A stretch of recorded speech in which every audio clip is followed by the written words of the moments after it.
Test 2. You will hear a number of different recordings and you will have to answer questions on what you hear. There will be time for you to read the instructions and questions, and you will have a chance to check your work. All the recordings will be played once only. The test is in 4 sections. At the end of the test, you will be given 10 minutes to transfer your answers to an answer sheet. Now turn to Section 1. Section 1. You will hear a man interviewing a woman in the street about her use of transport. First, you have some time to look at questions 1 to 5.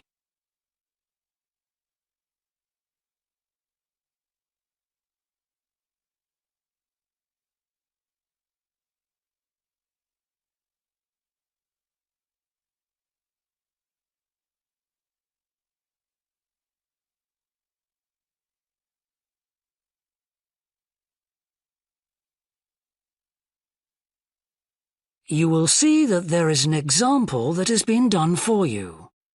On this occasion only, the conversation relating to this will be played first. Excuse me? Yes? I wonder if you could spare a few minutes to do a survey on transport. It won't take long. No, that's fine. Oh, lovely. The survey is on behalf of the local council. They'd like to know about what transport you use and any suggestions for improvement. Can I start by asking you how you travelled to town today? Sure, I came on the bus. The woman travelled to town by bus, so bus has been written in the space. Now we shall begin. You should answer the questions as you listen, because you will not hear the recording a second time. Listen carefully and answer questions 1 to 5. Excuse me? Yes? I wonder if you could spare a few minutes to do a survey on transport. It won't take long. No, that's fine. Oh, lovely. The survey is on behalf of the local council. They'd like to know about what transport you use and any suggestions for improvement. Can I start by asking you how you travelled to town today? Sure, I came on the bus. Great. Now, can I get a few details about yourself? OK. What's your name? It's Louisa. Yes. Hardy. Can you spell that, please? Yes, it's Hardie. Great, thanks. And can I have your address? It's 19 Whitestone Road. Oh, right, I know that area. It's Bradfield, isn't it? That's right.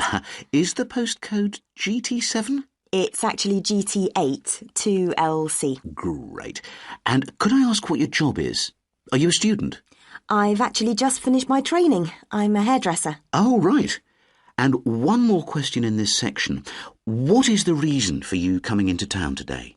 Actually, it's not for shopping today, which would be my normal reason, but to see the dentist. Right. Thanks. Before you hear the rest of the interview, you have some time to look at questions 6 to 10.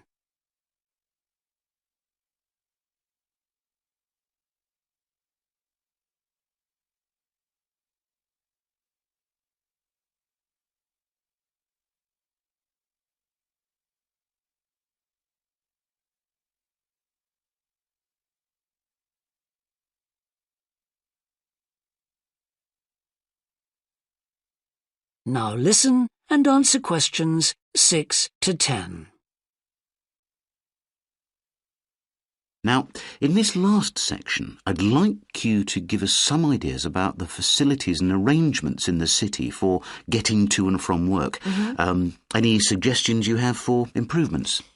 Well, something I've thought about for some time is that when I do walk and I'm doing a later shift, I think the lighting should be better. Yes, good point. And of course, I think it's a real shame they've been cutting down on the number of footpaths. They should have more of those. Then people would walk more. Yes, right. And I don't think there are enough trains. That's why I don't use them. You have to wait so long. Thanks. And finally, I'd like to ask your opinion on cycling.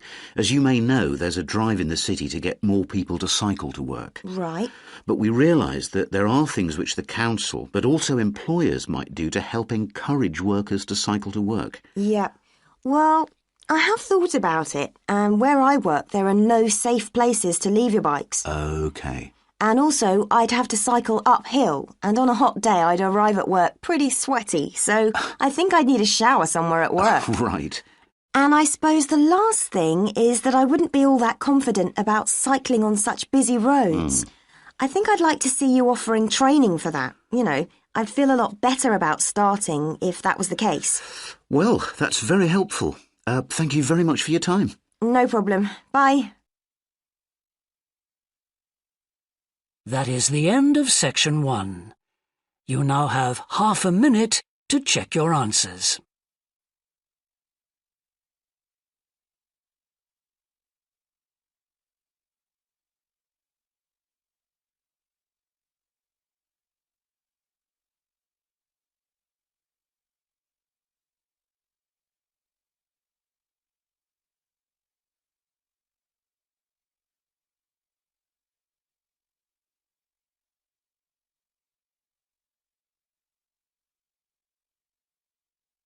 Now turn to section 2.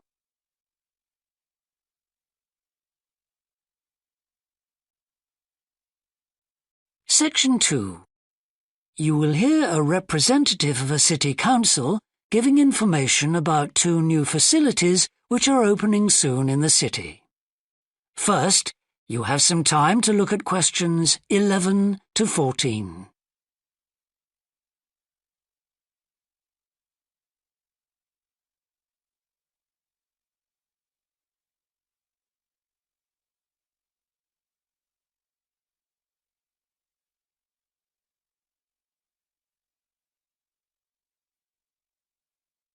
Now listen carefully and answer questions 11 to 14. Good morning. I'm very pleased to have this opportunity to say a little about 2 exciting new developments in the city: the Brackenside open-air swimming pool and the Children's Adventure Playground in Central Park. As many of you may know, the idea for these initiatives came from you, the public, in the extensive consultation exercise which the City Council conducted last year. And they have been realised using money from the SWRDC, the South West Regional Development Commission. First of all, Brackenside Pool. As many of the older members of the audience will remember, there used to be a wonderful open-air pool on the seafront 30 years ago, but it had to close when it was judged to be unsafe. For the design of this new heated pool, we were very happy to secure the talents of internationally renowned architect Ellen Wendon, who has managed to combine a charming 1930s design, which fits in so well with many of the other buildings in the area, with up-to-the-minute features such as a recycling system, the only one of its kind in the world, which enables seawater to be used in the pool. Now, there's been quite a bit of discussion in the local press about whether there would be enough room for the number of visitors we're hoping to attract, but the design is deceptive, and there have been rigorous checks about capacity. Also, just in case you were wondering, we're on schedule for a June the 15th opening date, and well within budget. A testimony to the excellent work of local contractors Hickman's. We hope that as many people as possible will be there on June the 15th. We have engaged award-winning actress Coral White to declare the pool open, and there'll be drinks and snacks available at the poolside. There'll also be a competition for the public to decide on the sculpture we plan to have at the entrance. You will decide which famous historical figure from the city we should have. Before you hear the rest of the talk, you have some time to look at questions 15 to 20.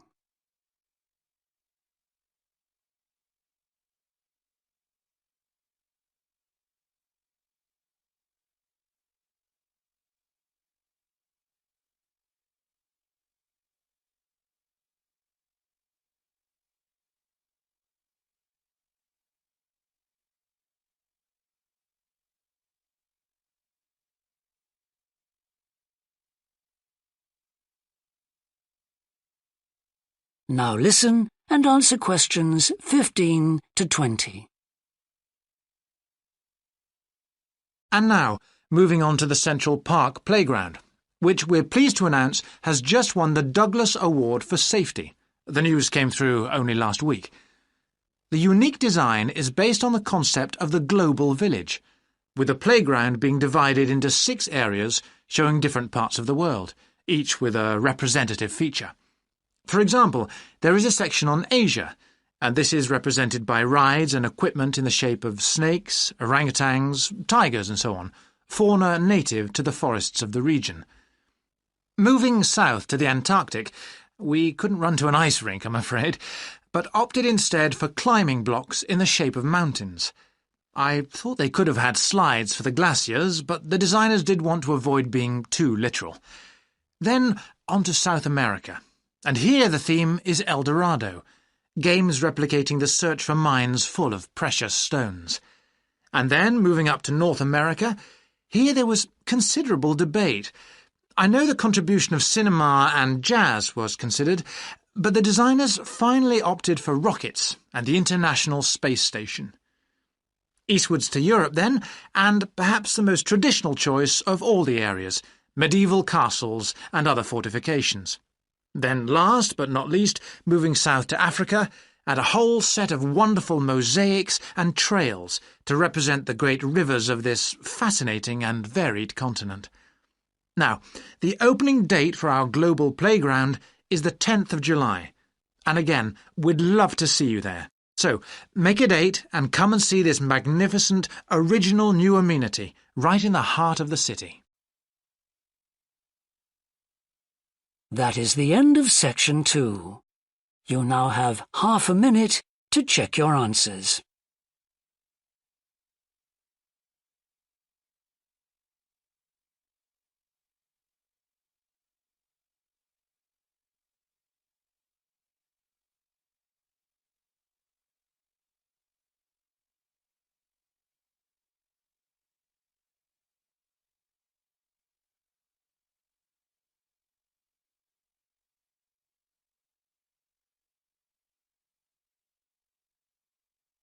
Now turn to section 3.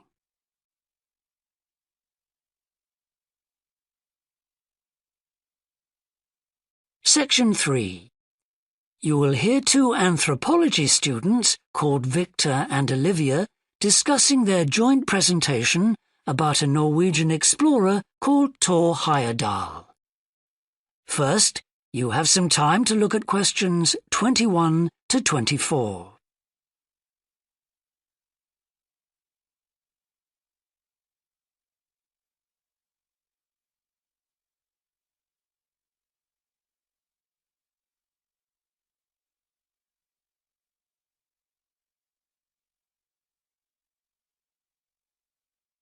Now listen carefully and answer questions 21 to 24. Right, well, for our presentation, shall I start with the early life of Thor Heyerdahl? Sure. Why don't you begin with describing the type of boy he was, especially his passion for collecting things? That's right. He had his own little museum. And I think it's unusual for children to develop their own values and not join in their parents' hobbies. I'm thinking of how Heyerdahl wouldn't go hunting with his dad, for example. Yeah, he preferred to learn about nature by listening to his mother read to him. And quite early on, he knew he wanted to become an explorer when he grew up. That came from his camping trips he went on in Norway, I think. No, it was climbing that he spent his time on as a young man. Oh, right. After university, he married a classmate, and together they decided to experience living on a small island to find out how harsh weather conditions shaped people's lifestyles. As part of their preparation, before they left home, they learnt basic survival skills, like building a shelter. I guess they needed that knowledge in order to live wild in a remote location with few inhabitants, cut off by the sea, which is what they were aiming to do. An important part of your talk should be the radical theory Heyerdahl formed from examining mysterious ancient carvings that he happened to find on the island. I think you should finish with that. Okay. Before you hear the rest of the discussion, you have some time to look at questions 25 to 30.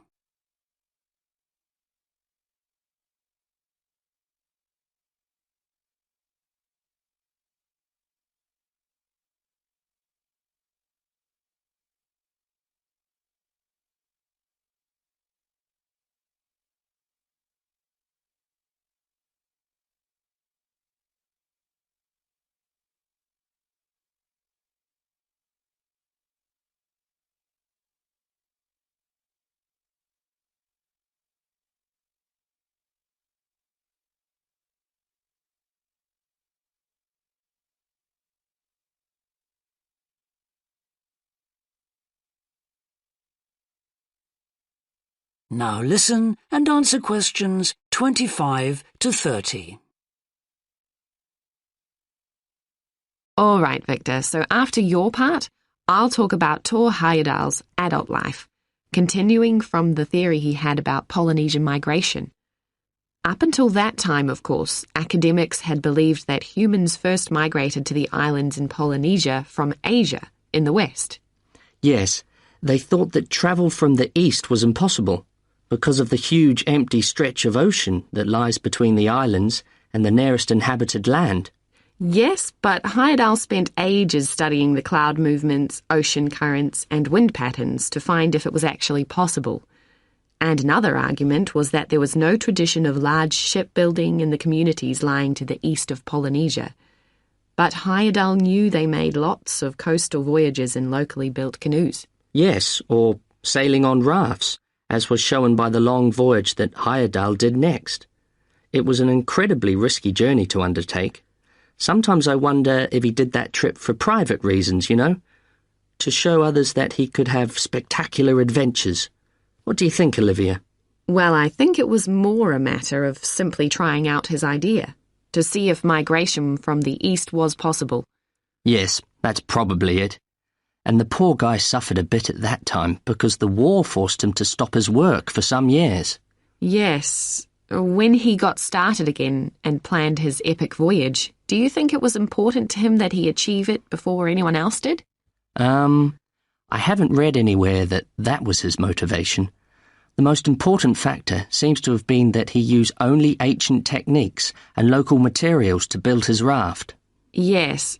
I wonder how fast it went. Well, it took them 97 days from South America to the Pacific Islands. And after that, Heyerdahl went to Easter Island, didn't he? We should mention the purpose of that trip. I think he sailed there in a boat made out of reeds. No, that was later on in Egypt, Olivia. Oh, yes, that's right. But what he wanted to do was talk to the local people about their old stone carvings and then make one himself to learn more about the process. I see. Well, what a great life. Even though many of his theories have been disproven, he certainly left a lasting impression on many disciplines, didn't he? To my mind, he was the first person to establish what modern academics call practical archaeology. I mean that they try to recreate something from the past today, like he did with his raft trip. It's unfortunate that his ideas about where Polynesians originated from have been completely discredited. Yes. Right, well, I'll prepare a PowerPoint slide at the end that acknowledges our sources. I mainly used The Life and Work of Tor Heyerdahl by William Oliver. I thought the research methods he used were very sound, although I must say I found the overall tone somewhat old-fashioned. I think they need to do a new, revised edition. Yeah, I agree. What about the subject matter? I found it really challenging. Well, it's a complex issue. I thought the book had lots of good points. What did you think of the illustration? That is the end of section 3. You now have half a minute to check your answers.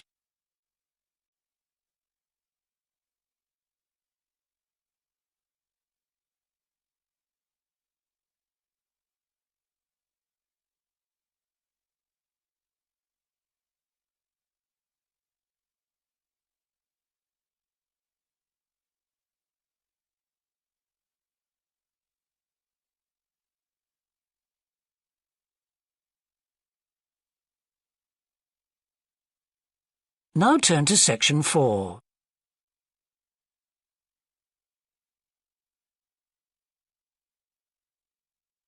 Section 4. You will hear a business student predicting how management might change in the next few years.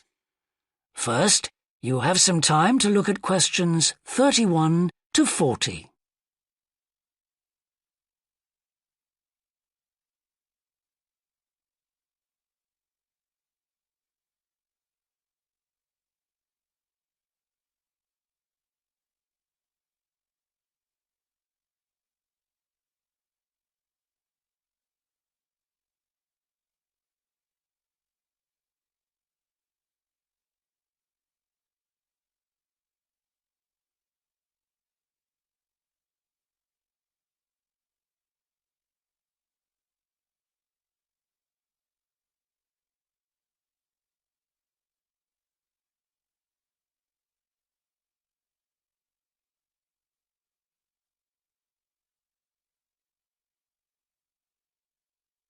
Now listen carefully and answer questions 31 to 40. Well, I've been talking to managers in a number of businesses and reading surveys about the future of management.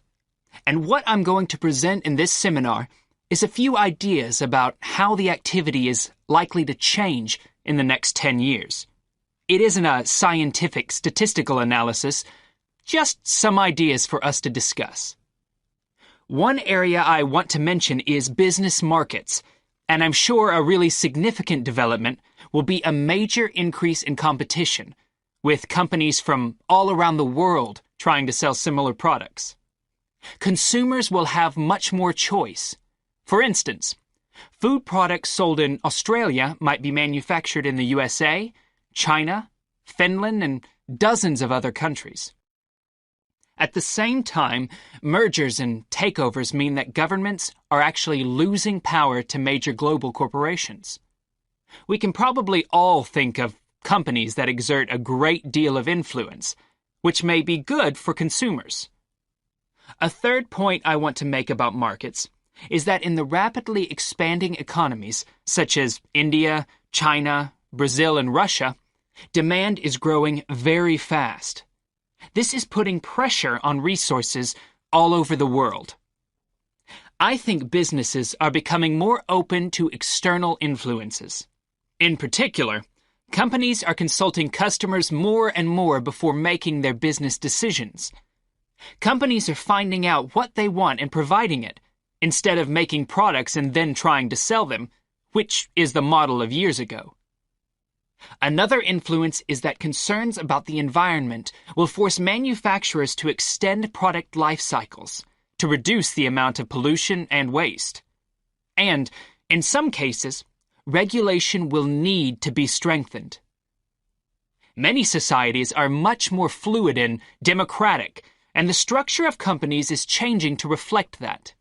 I think we're going to see a greater emphasis within companies on teams created with a specific project in mind. And when they're completed, the teams will be disbanded and new ones formed. More and more people see work as simply one part of their lifestyle, and not the most important one.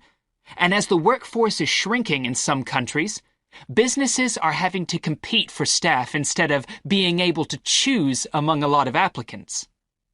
Typical examples that will attract and retain staff are traditional ones like flexible hours and, something that has been made possible by advances in technology, remote working, with people based at their home, abroad, or almost anywhere they choose.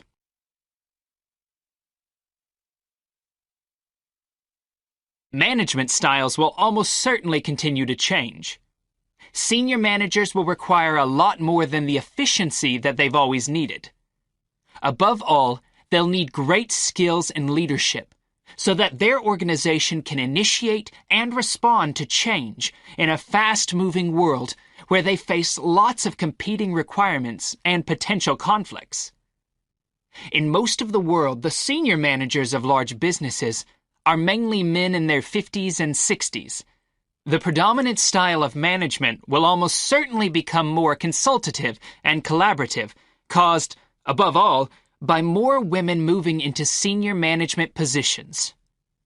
Many of the changes are influenced by developments in the wider economy. The traditional emphasis of business was manufacturing, and of course the service sector is very important. But we shouldn't overlook the growing financial contribution of IP, that is, intellectual property. Some books and films generate enormous sums from the sale of related DVDs, music, games, clothes, and so on. Another point I'd like to make is that although I've been talking about companies, one trend that they have to face is the move away from people working for the same employer for years. Instead, more and more people are becoming self-employed to gain the freedom and control over their lives that they're unlikely to get from being employed. Okay, well, that's all I want to say, so let's open it up for discussion. That is the end of section 4. You now have half a minute to check your answers.